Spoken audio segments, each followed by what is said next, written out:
ناظرین، سب سے اہم بات یہ ہے کہ میں نے جس جوڈیشل ایکٹیویزم کا تذکرہ 2-2.5 ماہ پہلے کیا تھا، اس کے اثرات آہستہ آہستہ نمودار ہو رہے ہیں۔ آج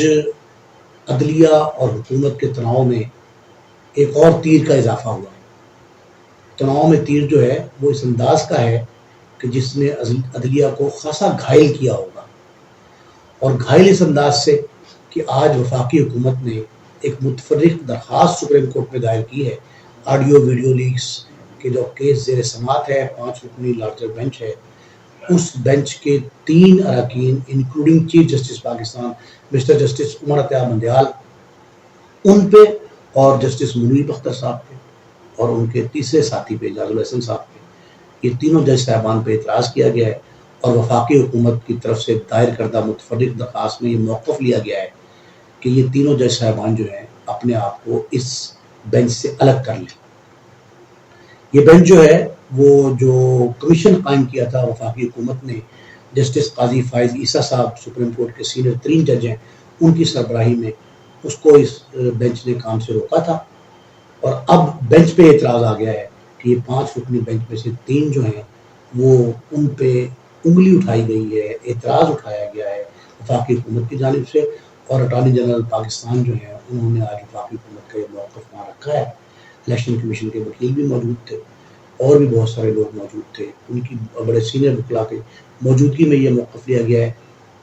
کہ جسٹس عمر عطیہ مندیال جو چیف جسٹس پاکستان ہیں، سپریم کورٹ کے سب سے اہم منصب پہ فائز ہیں، ان کی چونکہ ساس کی بھی آڈیو کا معاملہ اس میں زیر سماعت ہے، تو وہ اپنے آپ کو اس بینچ سے الگ کر لیں، کیونکہ ان کو یہ سپریم کورٹ کے جو جوڈیشل رولز ہیں، ان رولز کے تحت اگر کسی عزیز و قریب، کسی قریبی عزیز رشتہ دار کا کوئی کیس زیر سماعت ہوگا تو وہ شخص جو ان کا عزیز ہے، وہ جج اسے نہیں سن سکتا۔ تو اس درخواست میں جو متفرق درخواست ہے وفاقی حکومت کی، اس میں یہ بھی کہا گیا ہے، ابھی یہ جو میری اطلاع ہے، اس درخواست میں یہ تحریر ہے دوسرے پیرے میں کہ سابق chief justice Pakistan justice Iftikhar Chaudhry, بڑے نامور جج تھے، ان کے لیے وکلاء نے ایک بہت بڑی تحریک چلائی تھی، ان کے فرزند ارجمن جو پہلے اے ایس پی تھے پولیس میں، بعد میں انڈکشن ہو گئی ڈاکٹر سے اے ایس پی کے بعد، تو وہ ناظرین ارسلان افتخار چودھری جو تھے، ان کا کیس جب چیف جسٹس پاکستان صاحب کی عدالت میں پیش ہوا تو سی جے پی نے یہ کیس سننے کے لیے ابھی یہ عدالت لگائی تھی، تو یہ اعتراض سامنے آیا کہ جی یہ آپ کے چونکہ بیٹے کا کیس ہے تو آپ اسے نہیں سن سکتے۔ افتخار چودھری صاحب نے ایک اعلیٰ مثال قائم کی اور فوری طور پہ اپنے آپ کو اس بینچ سے الگ کر لیا تھا۔ اس درخواست میں وہ حوالہ دیا گیا ہے کہ ہمارے chief justice Pakistan mister justice Umar Ata Bandial کو بھی اس جو اعلیٰ عدالتی مثال ہے اس کی تقلید کرنی چاہیے، اور اپنے آپ کو اور دو وہ ججز جن پہ وفاقی حکومت جو اعتراض اٹھا رہی ہے، وہ ججز جو ہیں ان پہ اعتراض باز وجوہ کی بنا پر اٹھایا جا رہا ہے، اور کہا جا رہا ہے کہ وہ جو ہیں وہ پارشل ججز ہیں، ان پہ پارشلٹی کا الزام ہے، اور وہ متنازع کہا جا رہا ہے، ان کو ڈسپیوٹڈ ہو گئے ہیں۔ تو وہ کہتے ہیں کہ یہ بھی تو دونوں جج صاحبان اور چیف جسٹس پاکستان اپنے آپ کو اس بینچ سے الگ کر لیں۔ یہ ناظرین ایک نئی چیز جو ہے وہ سامنے آئی ہے، اور لگ یہ رہا ہے کہ یہ معاملہ پرسوں اس کی سماعت ہے، 1 تاریخ مقرر کی چیف جسٹس پاکستان نے، اور اٹارنی جنرل صاحب کو کل ہدایت بھی کی تھی، میں نے آپ سے عرض کیا کہ کل کے ویلاگ میں کہ چیف جسٹس نے اٹارنی جنرل پاکستان کو ہدایت دی تھی کہ وہ وفاقی حکومت سے پوچھ کے آئیں، اس حوالے سے ڈائریکشن لے کے آئیں۔ تو اس ڈائریکشن کے دوران یہ نئی بات جو ہے سامنے آ گئی ہے، اور یہ ایک نیا جو باقاعدہ پنڈورا باکس ہے، وہ باقاعدہ پنڈورا باکس کھل گیا ہے کہ اب اعتراض کے بعد جو ہے اس کی کیا ویلیو رہتی ہے، ورتھ کیا رہتی ہے، اس کے مستقبل کا فیصلہ کیا ہوتا ہے، اس بینچ کے حوالے سے جو آڈیو ویڈیو لیکس کی سماعت کر رہا ہے 5 رکنی بینچ چیف جسٹس پاکستان نے خود تشکیل دی ہے، تو ان سے یہ کہا جا رہا ہے کہ وہ اس کو اپنے آپ کو اس سے علیحدہ کر لیں۔ وفاقی حکومت نے اس سے پہلے 1 روز پہلے ایک نیا قانون بنایا تھا، جو پروسیجرل میٹرز جو ہیں ان کے حوالے سے نظر ثانی کی اپیل کا حق مل گیا تھا میاں نواز شریف صاحب کو، اور جہانگیر ترین سمیت کئی لوگ اس سے مستفید ہوں گے۔ تو وہ استفادہ کرنے والے جو لوگ تھے ان کی فہرست ابھی بن رہی تھی کہ ایک نئی درخواست جو ہے سامنے آئی ہے، اور یہ ایک نئی مثال قائم ہونے جا رہی ہے۔ تو یہ جو معاملہ ہے یہ خاصا گمبھیر دکھائی دے رہا ہے، اور عدالتی معاملہ جوڈیشل ایکٹیویزم تھا اس پہ کسی حد تک پارلیمان یا حکومت جو ہے جو اتحادی حکومت موجود ہے پاکستان میں وفاق کی، وہ بھاری غالب آتی دکھائی دے رہی ہے۔ تو یہ معاملہ خاصا گمبھیر ہے، اور ابھی عمران خان صاحب نے تحریک انصاف کے سربراہ کپتان جی جو ہیں انہوں نے قوم سے خطاب کیا ہے۔ اس خطاب میں انہوں نے اعلیٰ جوڈیشری جو ہے سپریم کورٹ بالخصوص، اشارہ ان کا سپریم کورٹ کی طرف تھا، اس میں عمران خان صاحب نے کہا ہے کہ ججز کو بہت دھمکیاں مل رہی ہیں۔ انہوں نے یہ انکشاف کیا ہے کہ نامعلوم کالز ان کو آ رہی ہیں، ان کے اہل خانہ کو دھمکایا جا رہا ہے، ان کے بچوں کو دھمکایا جا رہا ہے۔ تو یہ ناظرین جو معاملہ ہے اس سے بھی ایک خاصا جو ہے نا ایک عجیب سا اشارہ مل رہا ہے۔ تو اس سے لگ یہ رہا ہے عمران خان صاحب کے منہ سے یہ بات نکلنا جو ہے ایسے عام بات نہیں ہے کہ پاکستان کے اپوزیشن لیڈر جو ہیں، بڑے مقبول عام اپوزیشن لیڈر جو ہیں، انہوں نے یہ بات کہہ دی ہے کہ جی پاکستان کی جو سپریم جوڈیشری، اعلیٰ عدالتیں، اعلیٰ عدلیہ جو ہے ان کو دھمکایا جا رہا ہے، ان کو نامعلوم کالز کے ذریعے تھریٹ کیا جا رہا ہے۔ تو وہ یہ سمجھتے ہیں کہ جی یہ درخواستیں اور یہ سب جو ہیں یہ جو عیاں ہیں، آشکار ہیں، لیکن پس پردہ جو معاملات ہیں ان کا بھی معاملہ بہت گمبھیر ہے، اور کہا جا رہا ہے کہ کسی وقت بھی جو ہے وہ کوئی بڑا انقلاب کا پیش خیمہ ہو سکتا ہے، عدالت میں کوئی انقلابی اقدام جو ہے وہ کیا، وہ عمران خان صاحب کیا کہنا چاہتے ہیں، اس سے مقصد کیا ہے۔ تو یہ بھی انہوں نے کہا ہے۔ پھر انہوں نے عمران خان صاحب نے یہ ویسے تو تسلیم کر لیا ہے کہ جی یہ واقعہ گھراؤ جلاؤ کو ہوا تھا، 100-150 لوگ تھے، زیادہ لوگ نہیں تھے اس میں جو ہے نا، خواتین تو کہتے ہیں خواتین تو بالکل نہیں تھی۔ لیکن ایک بات آج انہوں نے نہیں کہی ہے ناظرین، اور وہ خاصی غور طلب اور فکر انگیز ہے، اور ان کا یہ کہنا ہے عمران خان صاحب کا کہ مجھے جس کمانڈو ایکشن کے ذریعے ڈرامائی انداز میں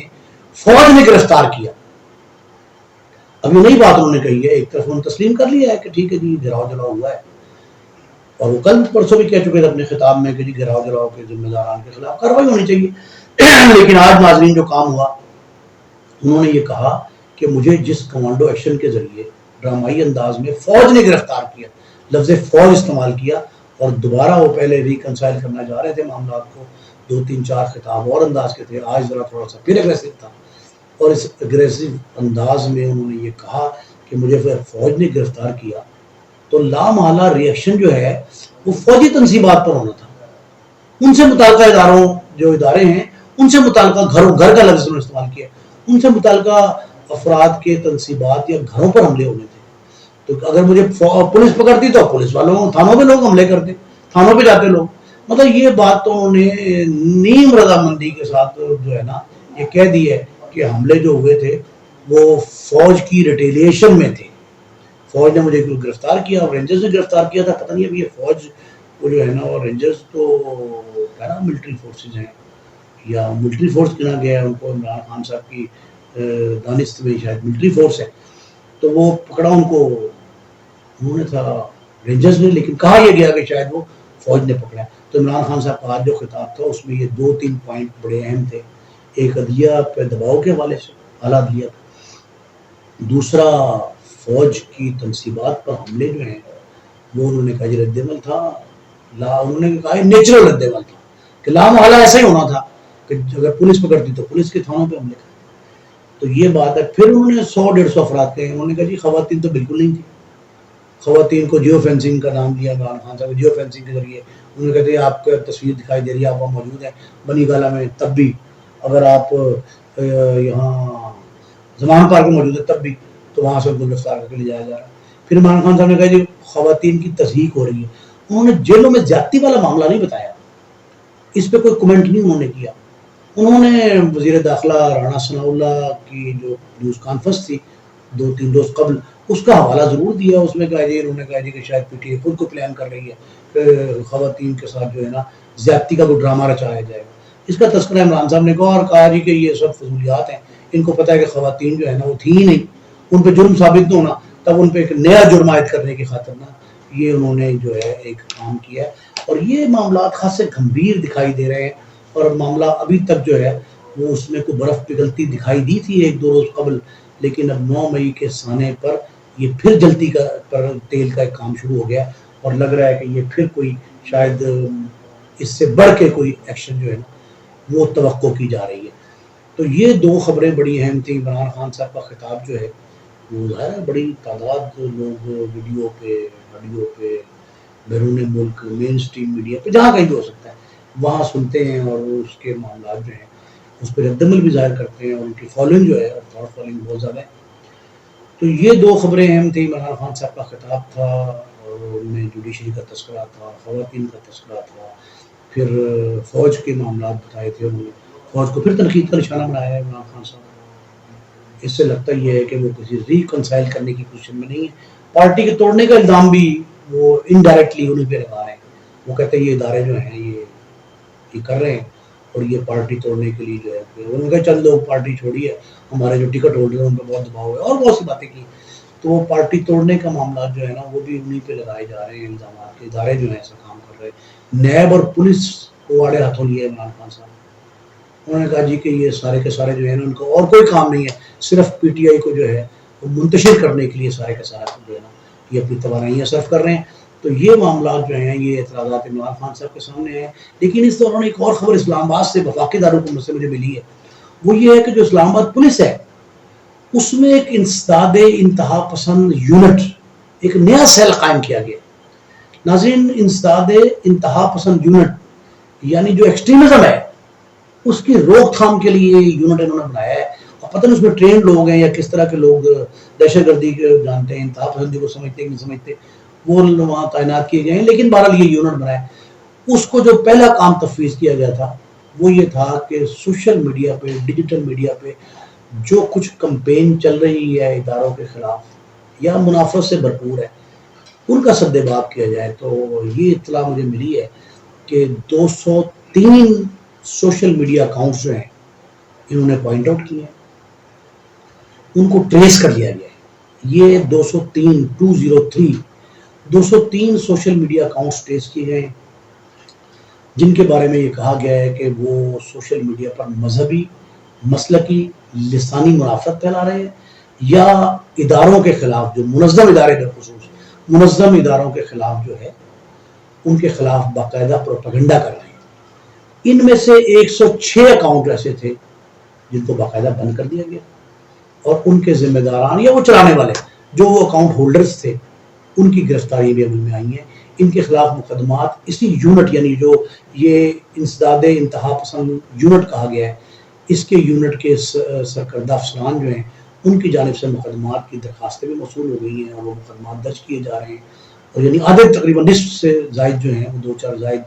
وہ انہوں نے یونٹ جو ہیں بند کر دی اور باقی جو ہے ان کو ٹریس تو کر لیا گیا ہے لیکن ان کے خلاف بھی کارروائی جو ہے نا وہ عمل میں لائی جا رہی ہے. تو اب یہ بڑا محتاط رہنے کی ضرورت ہے کہ ڈیجیٹل سوشل میڈیا پہ جو کچھ ہو رہا تھا وہ, اچھا یہ جو اسلام آباد کا انسداد انتہا پسند یونٹ ہے, انتہا پسند یونٹ کا انسداد کے لیے جو اسلام آباد میں بنا ہے یہ پورے پاکستان میں ورکنگ کر رہے ہیں. اور یہ صوبائی سطح پر بھی ان لوگوں کو یہ اختیار دیا گیا ہے کہ وہ متعلقہ پولیس سے مل کے جو باقی صوبوں میں کام ہو رہا ہے وہاں وفاق میں تو کر ہی رہے ہیں یہ لوگ. ابھی یہ میری اطلاع نہیں ہے صحیح کہ انہوں نے 203 جو سوشل میڈیا اکاؤنٹس جو ہیں وہ ٹریس کیے ہیں وہ صرف اسلام آباد کے ہیں, باقی شہروں کے, لیکن پنڈی کے بھی ہیں اس میں کچھ. یہ میری اطلاع ہے کہ پنڈی کے بھی ہیں, باقی صوبوں کے یا شہروں کے ہیں کہ نہیں ہیں یہ نہیں پتا. لیکن یہ بھی ایک بات اطلاع آئی ہے کہ یہ بھی کام جو ہے بڑی سختی سے اور بڑی تیزی سے برق رفتاری سے یہ کام ہو رہا ہے. تو اس کے نتائج کیا نکلتے ہیں اور یہ جو ایسا سوشل میڈیا پہ ایک ابھی عجیب ہیوک کریٹ کیا گیا ہے اور وہ جو دن رات جو ہے وہ مسلسل پروپیگنڈے میں مصروف تھے ان کے خلاف کارروائیاں جو ہو رہی ہیں. اور یہ جو سوشل میڈیا ایکٹیوسٹ ہیں یا پی ٹی آئی کے جو سوشل میڈیا اکاؤنٹس چلا رہے تھے وہ تو بہت بڑی تعداد میں, بڑی ایکسپرٹی ہے ان کی آئی ٹی میں پی ٹی آئی والوں کی, تو ان پہ زیادہ میرا خیال ہے فوکس ہوگا. لیکن یہ بھی کہا جا رہا ہے کہ کچھ لوگ ایسے ہیں جو چیزیں فارورڈ کر دیتے ہیں اندیکھے بے خبری کے عالم میں نادانستہ طور پہ جو سوشل میڈیا پہ ڈال دیتے چیزیں, ان کے خلاف بھی کارروائی عمل میں آ سکتی ہے. تو میرا خیال ہے کہ ہمیں اس حوالے سے محتاط رہنے کی ضرورت ہے اور کوئی ایسی بات جو اداروں کے خلاف ہو, مذہب, لسان یا مسلک کے منافقت جو ہے اسے ہوا دیتے ہو اس سے اجتناب کرنا چاہیے. اپنے میزبان نعیم مصطفیٰ کو اجازت دیجیے. اللہ نگہبان.